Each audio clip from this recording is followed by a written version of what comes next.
विधान परिषदेची निवडणूक आता लागलेली आहे आणि त्या अनुषंगाने चर्चा होणं साहजिक आहे। माझा आज जो विमान प्रवास झाला, सोलापूरला एकच विमान आहे मुंबईवरून यायला, तेव्हा विमानात आम्ही दोघं आलो, त्याची वेगळी चर्चा होण्याची आवश्यकता नाही। परंतु भारतीय जनता पक्षाचे अनेक कार्यकर्ते आहेत, अनेक नेते आहेत, ते विधान परिषदेसाठी या निवडणुकीमध्ये इच्छुक आहेत। इच्छुक असणं साहजिक आहे, कारण प्रचंड मेहनतीनं भारतीय जनता पक्षाच्या कार्यकर्त्यांनी प्रचंड मोठं यश स्थानिक स्वराज्य संस्थांच्या निवडणुकांमध्ये मिळवलेलं आहे आणि त्यामुळं आमची संख्या कम्फर्टेबल आहे आणि संख्या कम्फर्टेबल असल्यामुळं आमच्या सगळ्या कार्यकर्त्यांना वाटतं की आमदार होण्याची संधी आहे। त्यामुळं कार्यकर्ता म्हणून त्यांच्या भावना योग्य आहेत। अगदी मोठ बांधली तरी 100च्या पुढे जाण्याची काही शक्यता दिसत नाही। आपण बघितलं असेल, मी काल मतदानाची आकडेवारी काढली, जिल्ह्यातल्या काँग्रेसच्या मताची संख्या 5 आहे आणि MIMची 9 आहे।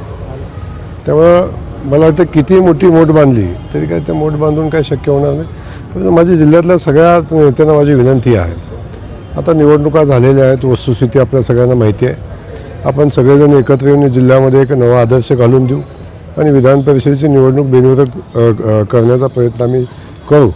त्यासाठी मी वेळ पडली तर सगळ्यांशी चर्चाही करेन, कारण निवडणूक ही आता औपचारिकता आहे आणि अशा परिस्थितीमध्ये मला वाटतं सोलापूर जिल्ह्याने एक नवीन इतिहास करावा आणि विधान परिषदेची निवडणूक बिनविरोध करावी अशी माझी भावना आहे। माझ्यासह अनेक लोकांच्या भावना आहेत। कुठेही पेट्रोल डिझेलचा साठा कमी नाही। नागरिकांच्या मनामध्ये भीतीचं वातावरण तयार करण्यासाठी एक टोळी तयार झालेली आहे आणि नागरिकांच्या मनामध्ये भीती निर्माण झाल्यामुळं पेट्रोलचा स्टॉक होतोय। आवश्यक असणाऱ्या पेट्रोलपेक्षा अधिकच्या पेट्रोलची डिझेलची खरेदी होते आणि त्यामुळे काही परिणाम होताना आपण सगळेजण पाहतोय। परंतु असा कुठलाही तुटवडा नाही।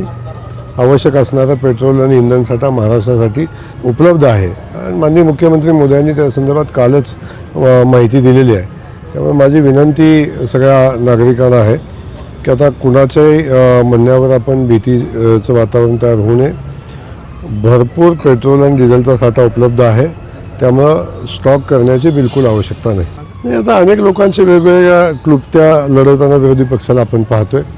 जनमानसामध्ये स्थान राहिलं नाही, जनमानसामध्ये आपली प्रतिमा राहिलेली नाही आणि लोक आपल्या पाठी येत नाहीत, तेव्हा काहीतरी नवीन योजना आखणे, सोशल मीडियाच्या माध्यमातून, यूट्यूबरच्या माध्यमातून समाजामध्ये असंतोष निर्माण होतोय का याचा प्रयत्न करणं, अशा पद्धतीच्या गोष्टी करायचा विरोधक प्रयत्न करतात। अशा कुठल्याही गोष्टीला यश येणार नाही।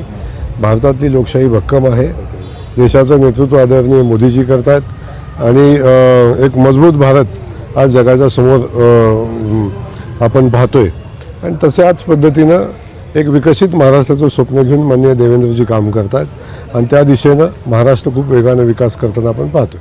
हॉटेल सेंटर पॉइंट सोलापूर शहराच्या अगदी मध्यवर्ती ठिकाणी 7 रस्ता येथे वसलेले हॉटेल सेंटर पॉइंट आरामदायी आणि सुरक्षित मुक्कामासाठी उत्तम पर्याय। 150 ते 200 लोकांसाठीचा प्रशस्त AC बँक्वेट हॉल। या बँक्वेट हॉल मध्ये बर्थडे पार्टी, कॉर्पोरेट मीटिंग, नामकरण सोहळा आदी विविध कार्यक्रमांसाठी सुविधा। 5000 स्क्वेअर फूट सिक्युअर्ड पार्किंग। पत्ता हॉटेल सेंटर पॉइंट 7 रस्ता बिग बाजार समोर सोलापूर। संपर्क 70 58 65 28 75।